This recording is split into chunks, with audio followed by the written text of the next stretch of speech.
Үндсэн хуулийн цэц иргэний гаргасан гомдлын дагуу үндсэн хуулийн цэцийн гишүүний халдшгүй байдлыг халах асуудлаар шийдвэр гаргавал улсын хурлын баталсан хуульд өөрчлөлт оруулах асуудал хөндөгдөх учраас их хурлаасаа итгэмжлэгдсэн төлөөлөгчөөр улсын хурлын гишүүн болд томилогдсон. Харин парламент цэцийн гишүүний халдшгүй байдлыг халах хэсгэд ямар байр суурьтай оролцох вэ гэдгийг тодрууллаа.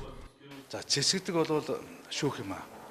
Шүүхтэй бол улс орны хувь зай, хүмүүсийн хувь зай шийдэх Монголын шүүхийн үндсэн хуулиар манж байгаа хамгийн дээд төвчний шийдвэр гаргаж байгаа юм шүүгч нар.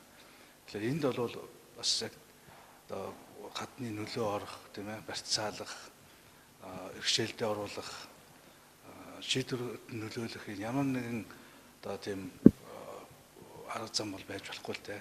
Энд дээр бол илүү хамгаалалт, илүү хаалт хэрэгтэй. Мэдээж хэрэг энэ бол юу гэдэг альва нэг гэмт хэргийг хаацаалах гимзэмгүй өнгөрөх асуудал биш л дээ. Тэр нь бол хуулийнхаа дагуу тусдаа.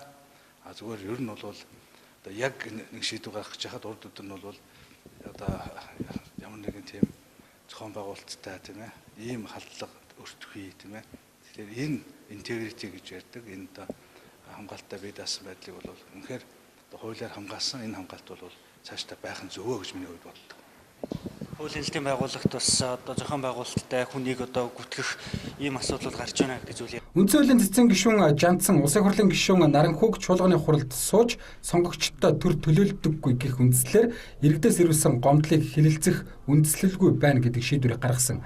Зөвхөн хэлбэл улсын хурлын гишүүнийг эргүүлэн татах тухай хуульчдын хүсэлтийг хянан хэлэлцээд нэр бүхэн иргэдийн мэдээлэл дурдсан үндслээр улсын хурлын гишүүн Наранхуг үндсэн хуулийн 1-р зүйлийн 2, 23-р зүйлийн 1-ийн 2 дахь хэсэг, 16-р зүйлийн 9 дахь заалтын холбогдох хэсгийг зөрчсөн гэх асуудлаар үндсэн хуулийн цэцэд маргаан хянан шийдвэрлэх ажиллагаа үүсгэх үндслэл тогтоогдохгүй байна гэжээ. Үүнтэй нэгэн адилаар үндсэн хуулийн цэцгийн гишүүд өөрсдийнхөө халдшгүй байдлыг халах шийдвэр гаргана гэдэг нь эргэлзээтэй юм. Эндээс харахад улсын хурал үндсэн хуулийн цэц гэдэг халдшгүй байдал бүрэн ирэхээр халахвчлах гэсэн хүмүүсийн орогнох газар болсон уу гэдэг асуулт анхаарал татж байна.